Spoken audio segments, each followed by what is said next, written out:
Hello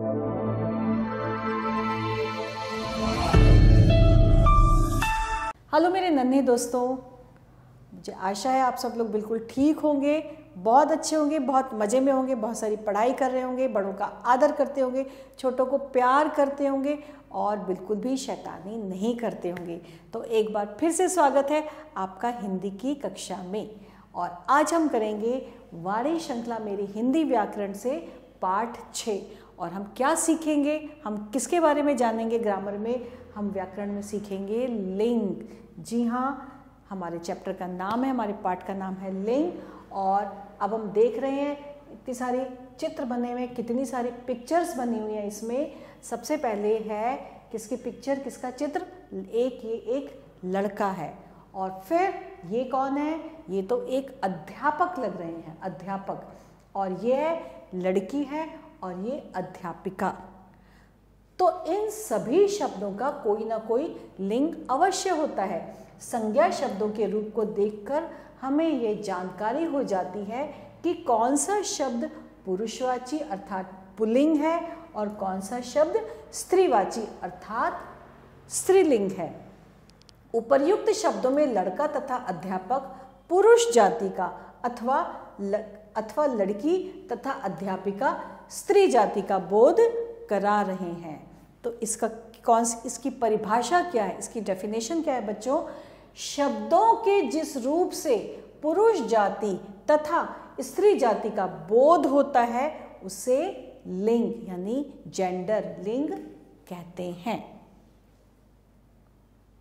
और अब है लिंग के भेद यानी कि काइंड्स ऑफ जेंडर। लिंग के भेद क्या हैं? लिंग के बच्चों, लिंग के 2 भेद होते हैं, पुल्लिंग और स्त्रीलिंग। तो सबसे पहले पुल्लिंग के बारे में जानते हैं। पुरुष जाति का बोध कराने वाले शब्द पुल्लिंग कहलाते हैं। ठीक, जैसे घोड़ा, बंदर, सेठ, कुम्हार, माली आदि। और स्त्रीलिंग, स्त्री जाति का बोध कराने वाले शब्द स्त्रीलिंग कहलाते हैं, जैसे घोड़ी, बंदरिया, सेठानी, कुम्हारिन, मालिन आदि। विशेष, विशेष में हमें क्या देखना है? यह याद रखने योग्य है कि प्राणीवाचक शब्दों में कुछ शब्द सदैव पुल्लिंग ही होते हैं, जो कि सदैव हमेशा ही पुल्लिंग होते हैं। जैसे, और उनका स्त्रीलिंग लिखना हो तो उस पुरुष के आगे मादा लिख दिया जाता है, जैसे उल्लू, चीता, भेड़िया, तोता, कौवा, खटमल, बगुला, तीतर। बच्चों इसमें स्त्रीलिंग नहीं होता है ये, तो अगर हमें स्त्रीलिंग लिखना होता है तो हमें यहाँ पे तो हम इसके आगे मादा लिख देते हैं, क्योंकि ये कुछ ऐसे होते हैं जिनके आगे इनका स्त्रीलिंग इसके आगे नहीं लिख सकते हैं। ठीक है, इसी प्रकार कुछ प्राणीवाचक शब्द सदैव स्त्रीलिंग होते हैं। तो जैसे वो होते हैं पुल्लिंग होते हैं, उनके आगे मादा लिखना होता है, ऐसे कुछ होते हैं जो सदैव स्त्रीलिंग होते हैं। तो यदि उनका पुल्लिंग लिखना होता है तो उनके आगे नर शब्द लिख दिया जाता है। कौन कौन से? जैसे चील, जूं, मछली, गिलहरी, तितली, मैना आदि। मुझे आशा है कि आपको ये चीज़ क्लियर हो गई होगी, आपको समझ में आ गई होगी बच्चों। तो अब क्या है, नीचे कुछ पुल्लिंग और स्त्रीलिंग शब्द दिए हैं, हमें इनको याद करना है। जैसे पति, पत्नी, पुरुष, स्त्री, बकरा, बकरी, मोर, मोरनी, बालक, बालिका, अध्यापक, अध्यापिका, हिरन और हिरनी, मामा, मामी, ऊंट, ऊंटनी, प्रिय, प्रिया, आदरणीय, आदरणीया, महोदय, महोदया, शिष्य, शिष्या, दादा, दादी, बेटा, बेटी, चोर, चोरनी, मुर्गा, मुर्गी, ताऊ, ताई, पिता, माता, नाई, नाइन और पंडित, पंडिताइन। ये थे स्त्रीलिंग और ये थे सारे पुल्लिंग। और भी हैं बच्चों, और भी हम एक बार इसको पढ़ेंगे जरूर। बंदर, बंदरिया, छात्र, छात्रा, चाचा, चाची, राजकुमार, राजकुमारी, बूढ़ा, बुढ़िया, लेखक, लेखिका, विद्वान, विदुषी, जेठ, जेठानी, गधा, गधी, नाना, नानी, जाट, जाटनी, नौकर, नौकरानी। विधुर, विधवा, ससुर, सास, वर, वधू, बनिया, बनियाइन, श्याम, श्यामा और शेर, शेरनी। ये हमने क्या पढ़े बच्चों? ये हमने पढ़े थे पुल्लिंग और स्त्रीलिंग। और अब हमें क्या करना है? हमें निम्नलिखित शब्दों के आगे स्त्रीलिंग लिखना है। जैसे ये लेखक लिखा है तो हम इसके आगे इसकी स्त्रीलिंग लिखना है, तो लेखक के आगे हम लिख देंगे लेखिका। पिता के आगे हम लिख देंगे माता। सेठ के आगे हम लिख देंगे सेठानी। ऐसे ही राजा के आगे हम क्या लिख देंगे? हमें स्त्रीलिंग लिखना है क्योंकि पुल्लिंग लिखे हैं, तो राजा के आगे हम लिख देंगे रानी। कटोरा के आगे लिख देंगे कटोरी। कटोरा का पुल्लिंग स्त्रीलिंग क्या हो गया? कटोरी। मामा का हो गया मामी। श्रीमान का हो गया श्रीमती। नौकर का क्या हो गया? नौकरानी। नौकरानी।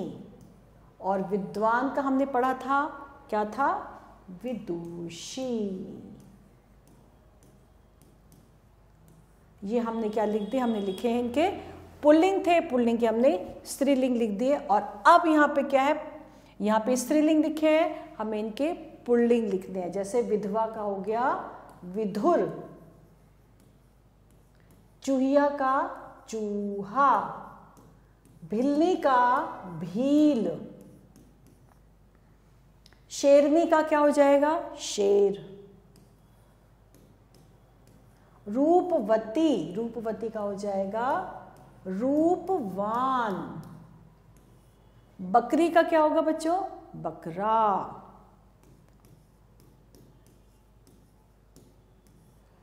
मालिन का क्या होगा? सिंपल। मालिन का माली। गाय का बैल। रानी का राजा। तो हमने ये क्या लिखे? हमने लिखे इनके पुल्लिंग। स्त्रीलिंग था, हमने इनके पुल्लिंग लिखे। और अब इनके सामने हमें देखना है, बताना है कि ये स्त्रीलिंग है या पुल्लिंग है। खीर, खीर क्या है बच्चों? खीर है स्त्रीलिंग, ई की मात्रा। साग पुल्लिंग। हलवा, हलवा क्या हो गया? हलवा भी पुल्लिंग।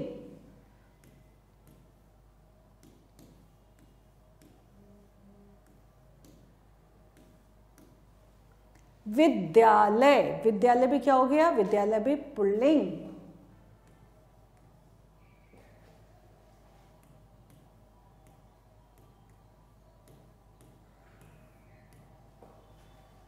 और चना, चना भी क्या हो गया बच्चों? चना भी हो गया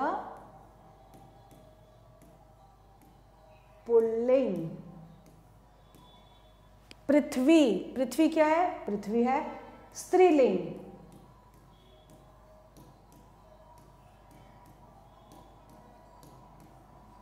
रोटी, रोटी क्या है? रोटी भी स्त्रीलिंग है।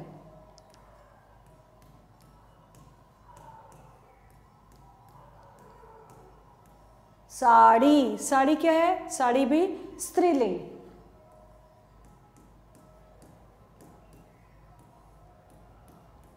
भूख, भूख क्या है? भूख हो गया पुल्लिंग। तो हमने क्या किया बच्चों? हमने जो हमारे पास शब्द थे हमने इनके सामने लिखा कि ये स्त्रीलिंग है या पुल्लिंग है। हमने इनके सामने स्त्रीलिंग पुल्लिंग लिख दिया और इसके साथ हमारा ये पाठ यहीं समाप्त होता है। आशा करते हैं आपने पाठ को बहुत एंजॉय किया होगा, आपको पाठ बहुत अच्छे से समझ में आ गया होगा और अगले पाठ में बहुत जल्दी आते हैं। तब तक के लिए आभार।